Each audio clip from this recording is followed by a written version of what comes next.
Halo guys, kembali lagi di Rika Official. Jangan lupa like, comment, and subscribe ya. Gila paham? Tanya Abi memecahkan lamunanku. Hah? Iya, alhamdulillah paham Abi, ucapku sambil menyengir. Abi mengulas senyuman. Alhamdulillah. Gila dengar baik-baik nasihat Abi. Gila harus selalu berbakti pada suami Gila dalam kondisi apapun. Mau suami Gila bersikap baik atau tidak, wajib hukumnya Gila berbakti kepadanya. Suami adalah kunci surga seorang istri.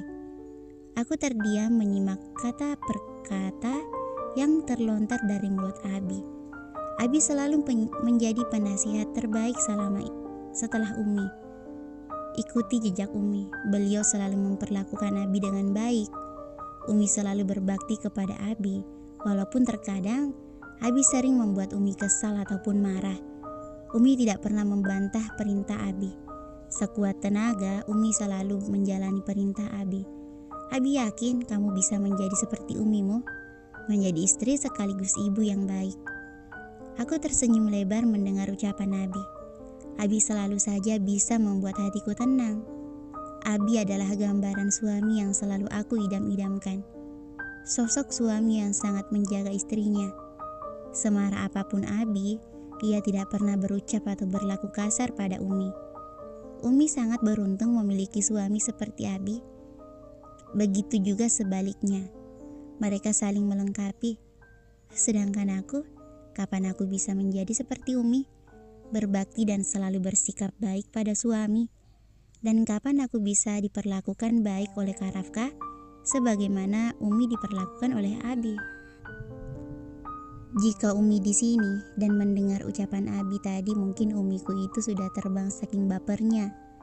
Ingat ya, Gila harus selalu menaati suami Gila. Masa mau masuk surga tapi kunci surga aja nggak punya? Ujarnya sambil terkekeh. Aku menyengir.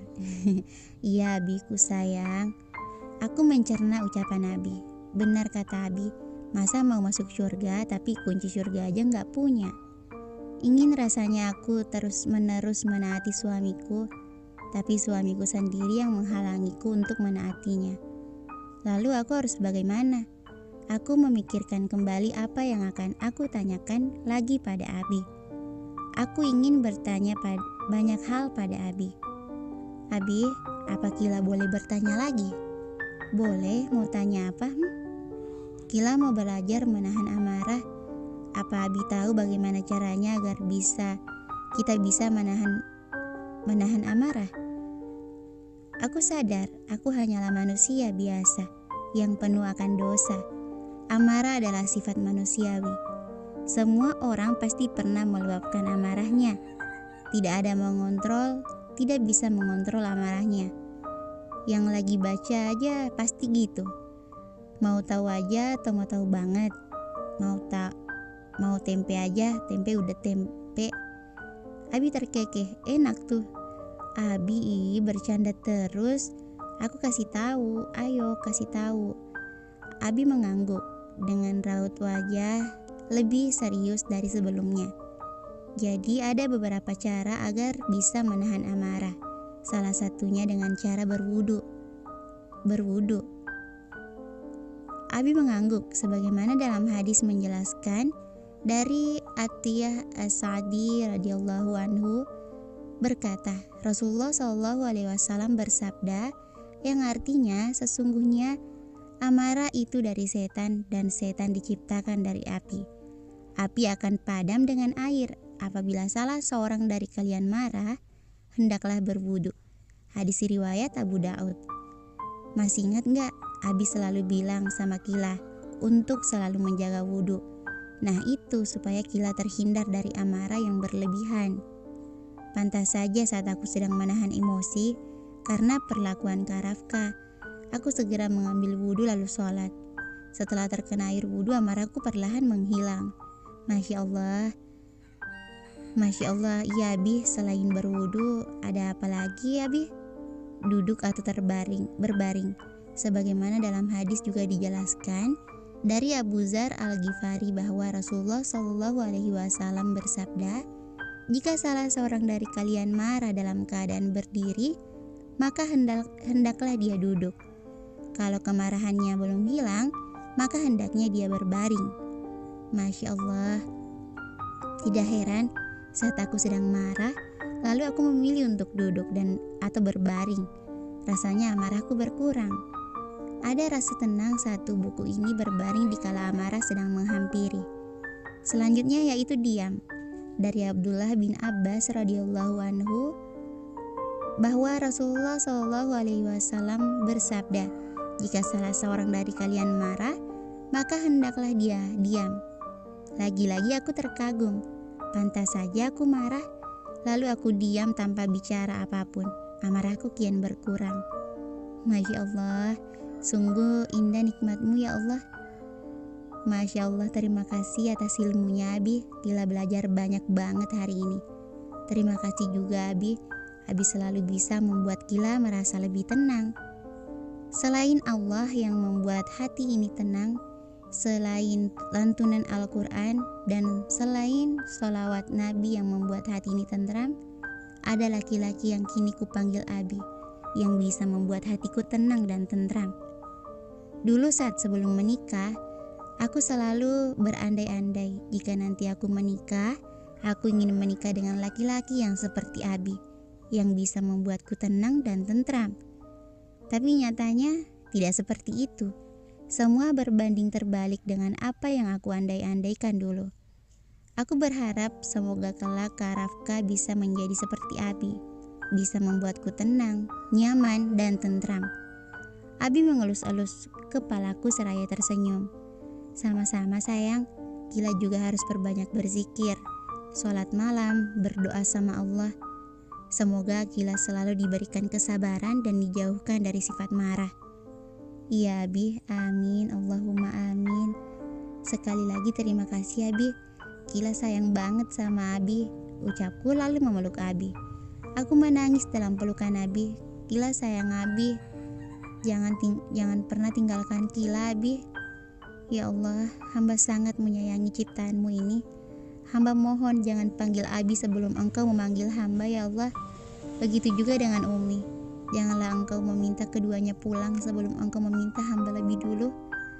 Abi membalas pelukanku dengan penuh kasih sayang dan cinta. Abi juga sayang banget sama Gila.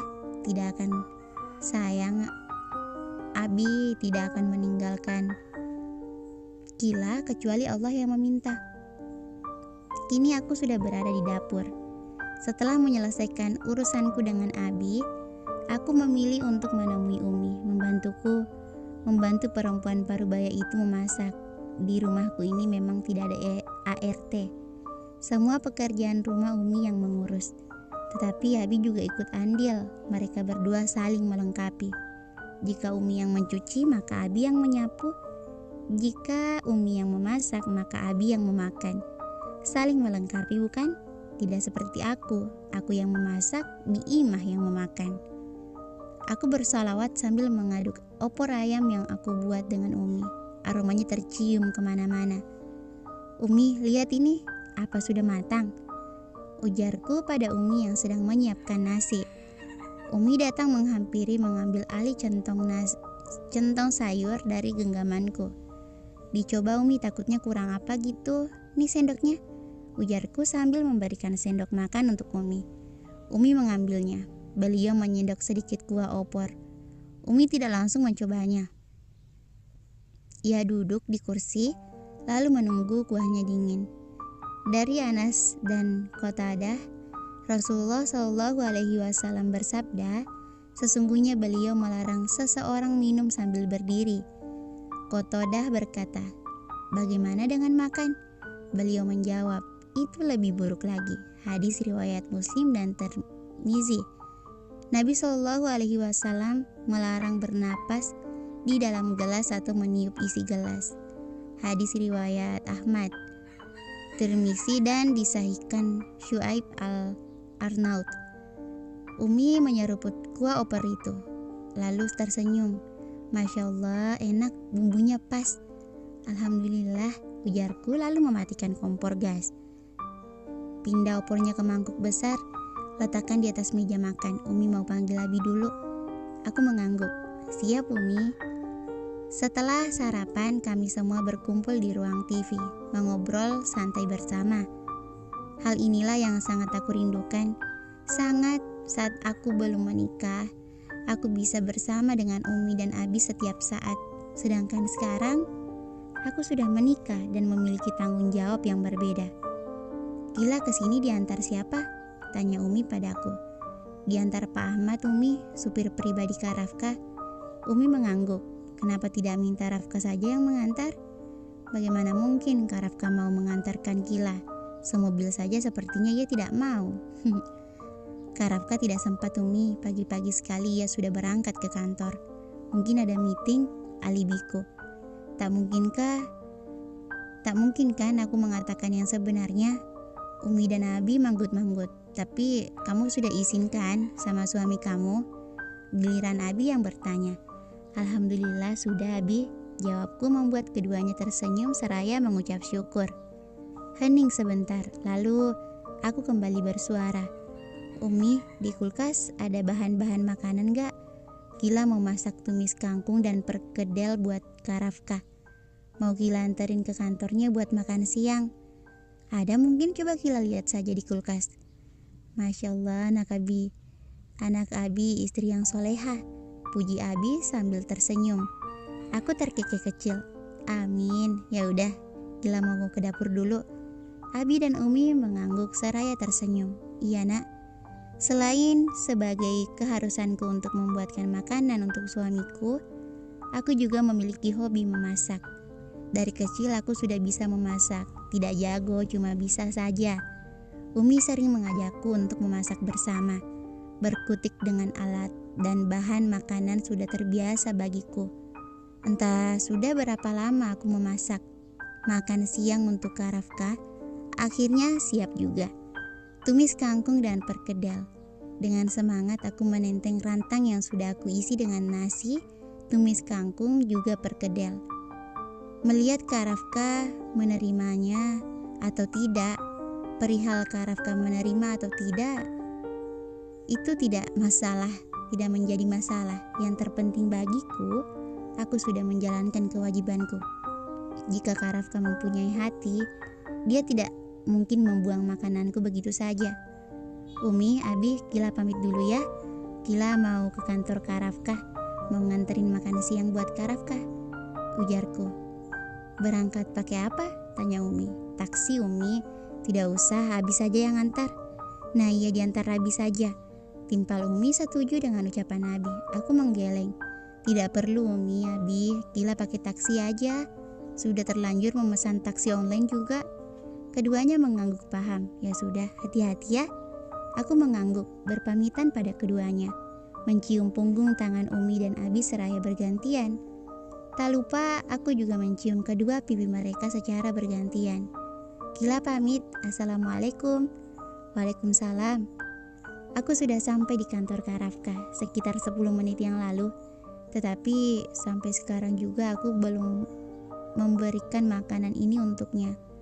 Sedari tadi aku terus menghabiskan waktuku dengan mondar-mandir tidak jelas di depan kantor.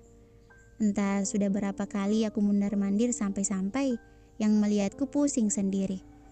Aku bingung harus mengantarnya sendiri atau aku titipkan saja.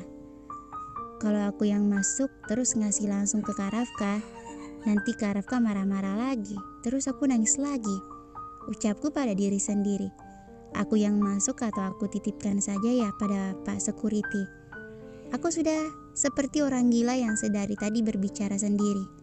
Udahlah, aku titip saja daripada nanti aku nangis lagi. Finalku.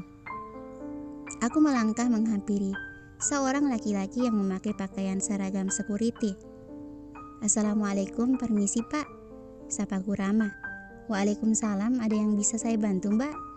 Tanyanya. Sebelumnya perkenalkan, saya Syakila, istrinya Pak Rafka. Saya... Astagfirullah, maaf Bu, maaf. Saya tidak tahu kalau ibu istrinya Pak Rafka. Maaf Bu.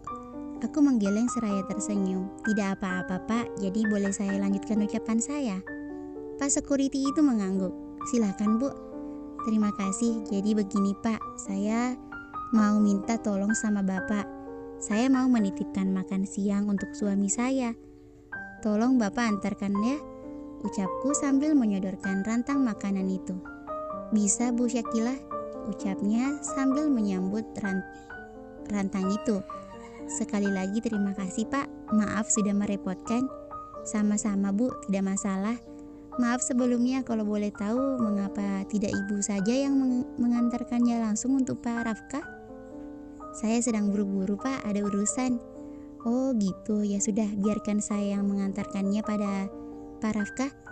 Sekali lagi terima kasih Pak. Kalau begitu saya permisi dulu ya. Assalamualaikum. Ya Bu, hati-hati. Waalaikumsalam.